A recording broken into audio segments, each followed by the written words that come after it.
ghouls. I have a confession to make. I love old-timey horror. I hope you guys do too, because my story for this week is a prime example.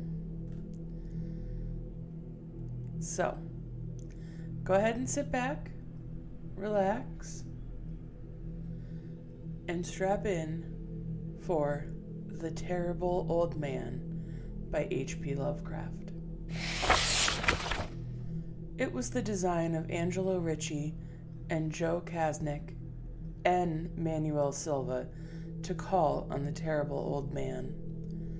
This old man dwells all alone in a very ancient house on Water Street near the sea, and is reputed to be both exceedingly rich and exceedingly feeble, which forms a situation very attractive to the men,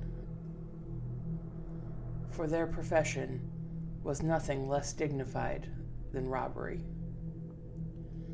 The inhabitants of Kingsport say and think many things about the terrible old man, which generally keep him safe from the attention of gentlemen like Mr. Ricci and his colleagues, despite the almost certain fact that he hides a fortune of indefinite magnitude somewhere about his musty abode. He is, in truth, a very strange person, believed to have been a captain of an East India clipper ship back in his day, so old no one can remember when he was young, and so taciturn that few know his real name.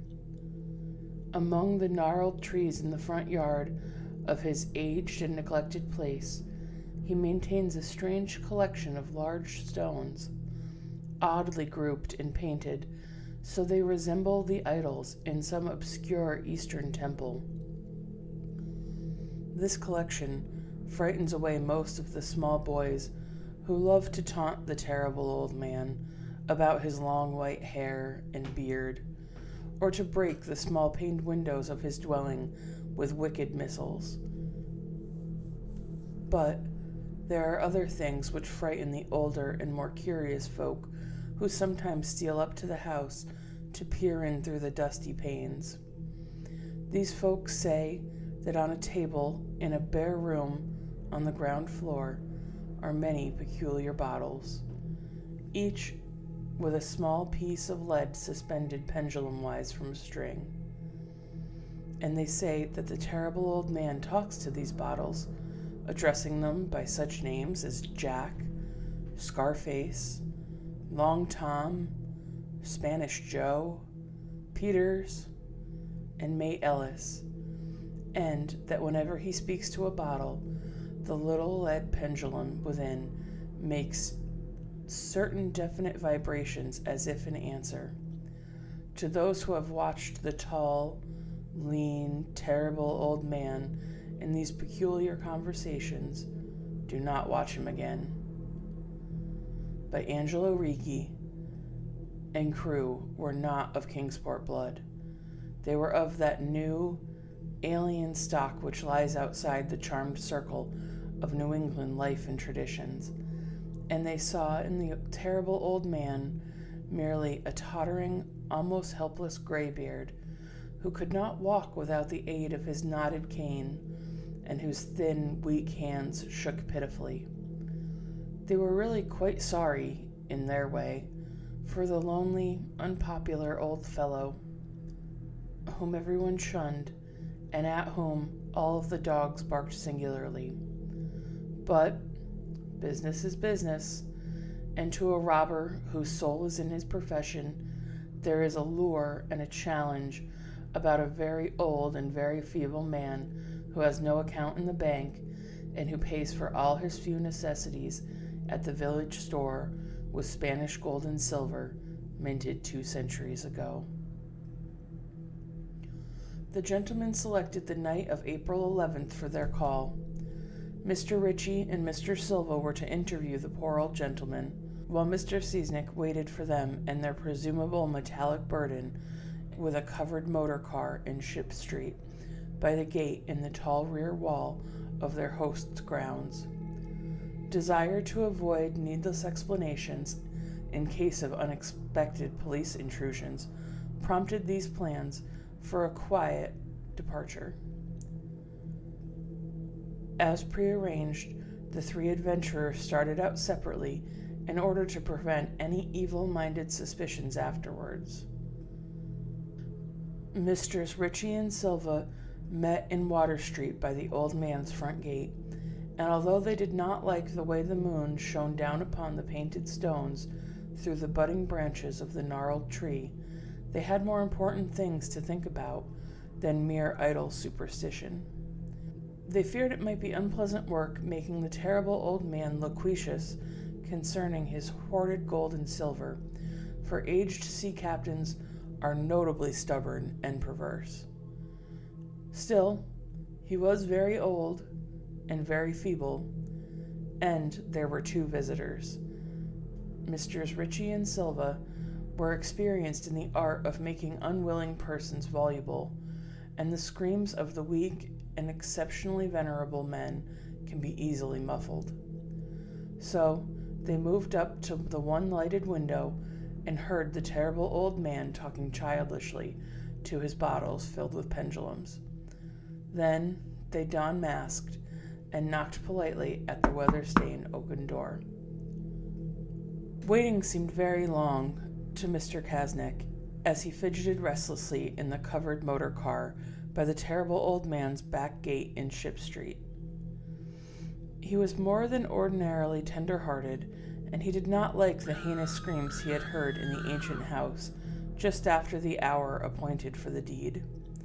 Had he not told his colleagues to be as gentle as possible with the pathetic old sea captain? Very nervously, he watched that narrow oaken gate in the high and ivy-clad stone wall.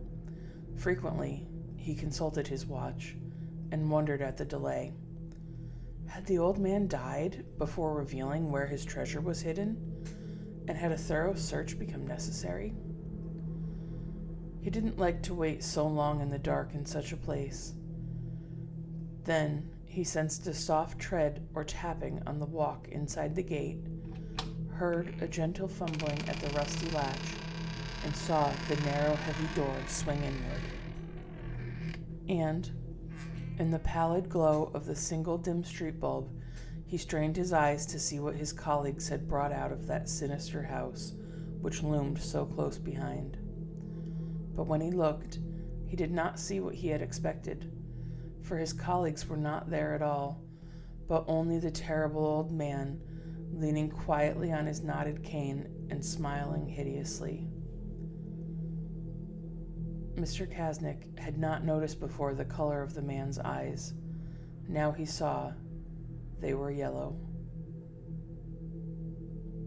Little things make considerable excitement in small towns, which is the reason that Kingsport people talked all that spring and summer about the three unidentifiable bodies, horribly slashed as with many cutlasses, and horribly mangled as if by the tread of many cruel boot heels, which the tide washed in that year. And some people even spoke of things as trivial as the deserted motor car found in Ship Street, or certainly, especially inhuman cries, probably of a stray animal or migratory bird, heard in the night by wakeful citizens. But this idle village gossip the terrible old man took no interest in at all. He was by nature reserved, as one who is aged and feeble, one's reserve is doubly strong.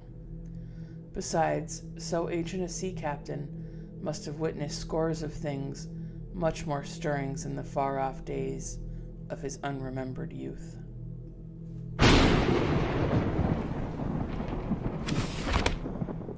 And that, dear listeners, is the story of the terrible old man.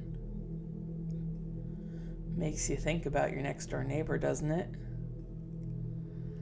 I don't know what it is. There's just something about these kinds of stories that I love.